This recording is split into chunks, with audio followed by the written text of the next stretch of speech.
not a full study of the reign, so fruitfully dealt with elsewhere in studies both ancient and modern, to all of which I acknowledge my deep gratitude.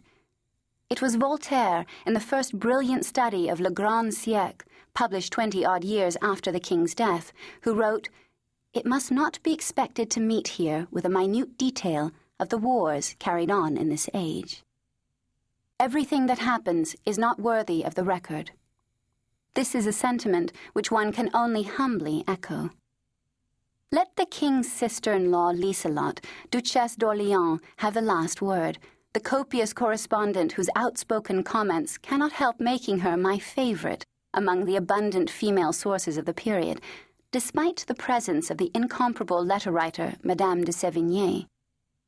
"I believe that the histories which will be written about this court after we are all gone," she wrote, "will be better and more entertaining than any novel, and I am afraid that those who come after us will not be able to believe them and will think that they are just fairy tales.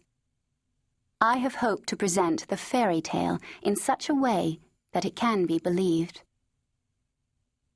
The first woman in the life of Louis XIV, and probably the most important, was his mother, Anne of Austria. When Louis, her first child, was born on September 5, 1638, the Spanish-born Queen of France was just short of her 37th birthday. This was an age at which a royal princess might well expect to be a grandmother. Anne herself had been married at 14. The Queen had, on the contrary, endured 22 years of childless union. Anne, as she told a confidant, had even feared the annulment of her marriage, since childlessness was one possible ground for repudiation according to the Catholic Church. In which case, the former Spanish princess, daughter of Philip III, would either have been returned to her native country or possibly dispatched to govern the so-called Spanish Netherlands, approximately modern Belgium, as other princesses of her royal house had done, most recently her pious aunt, Isabella Clara Eugenia. The birth of a child, and that child a son, females could not inherit in France under the 14th century Salic law, meant that the whole position of his royal mother was transformed. It was not only the obvious delight of a woman confronted with a marvel when it was least expected, as the official newspaper Gazette de France put it. It was also the traditionally strong position of any queen of France who had produced a dauphin, an interesting paradox in the land of the Salic law. This strength derived from the claim of such a queen to act as regent, should her husband die during the minority of her son, a rule which had applied to Louis XIII's mother when Henri IV had died, and the dominating Catherine de Medicis in the previous century. It was a situation that had already been envisaged at the time of Anne of Austria's betrothal in 1612. In poetical language, the future queen was described as the moon to her husband's sun. Just as the moon borrows its light from the sun, the monarch's death means that the setting sun gives way to the moon and confers on it the power of shedding light in its absence. The potential bride and bridegroom were then both 10 years old. A quarter of a century later, the reality was less poetical. Louis XIII was not in good health, and a regency in the next 13 years, the age at which a French king reached his majority, was more likely than not. How long would it be before Anne, like Catherine de Medicis, was promoting herself as an image of revered maternality at the heart of government? Furthermore, the dynastic map of Europe was transformed.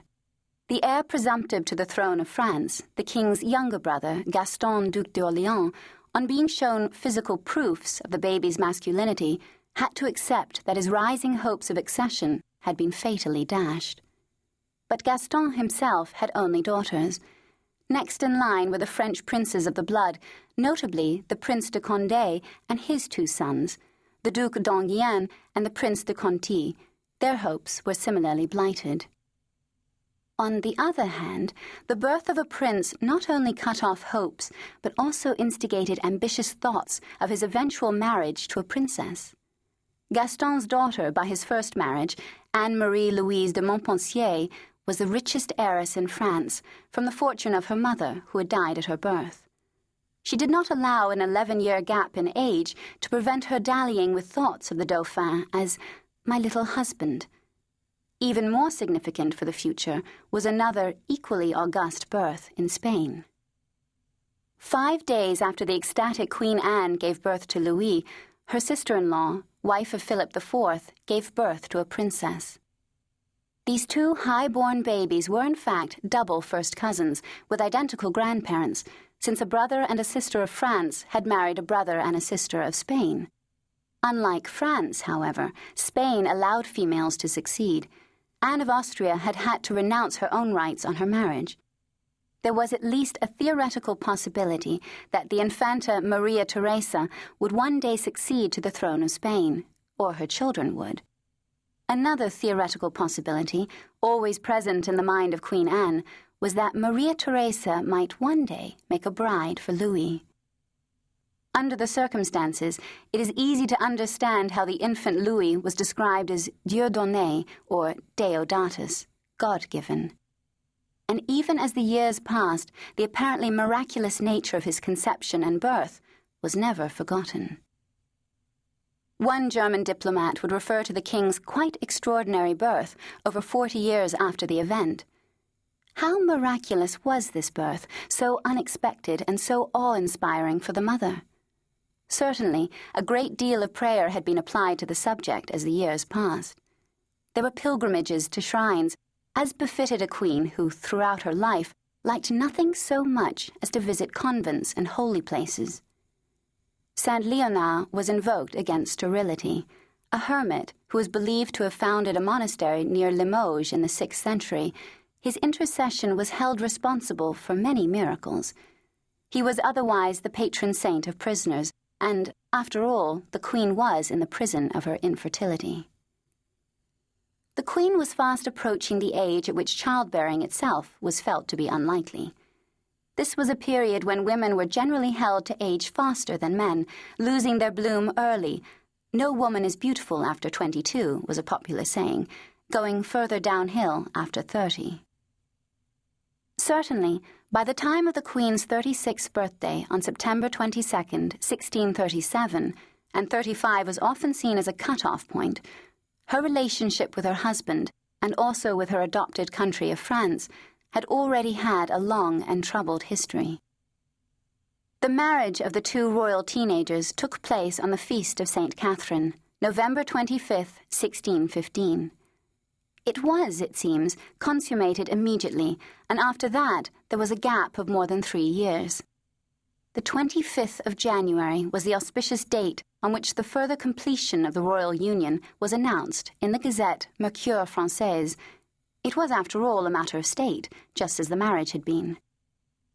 There were certainly rumors of royal pregnancies throughout the 1620s, and Louis XIII himself told the Venetian ambassador later that his queen had had 4 wretched miscarriages. If the marriage was not egregiously unhappy by royal standards, notoriously low, it was certainly unhappy enough. Anne was an extremely attractive, even beautiful woman, with her full, voluptuous figure, her thick, bright, chestnut hair, her luminous, pale skin, and her dark eyes, with the green glints which gave them a special sparkle. She had her share of feminine vanity, and was especially proud of her much-admired white hands, which seemed made to hold a scepter. As for her character, that was made up of contradictions. Anne was certainly pleasure-loving, she adored the theatre and gambling, but at the same time she was extremely pious. Her piety did not stop Queen Anne from being a romantic, and it was not difficult for men to fall in love with her. Her smile won 1,000 hearts, wrote Madame de Motteville, her lady-in-waiting. She was also galante, in the crucial French term of the time, which shimmers with different meanings throughout this period. In the case of the Queen, it meant flirtatious in the courtly, essentially innocent manner of the well-chaperoned Spanish infanta she had once been. The sexuality of the husband of this romantic and unfulfilled woman was what would now be called troubled. Louis XIII formed lugubrious attachments to both men and women. Late in his life, the Marquis de Cinq-Mars became his favorite. But at one point, Louis fell yearningly in love with Marie d'Hautefort. His conjugal visits to Anne were said to have increased in consequence. However, when his friend, the Duke de Saint-Simon, offered to act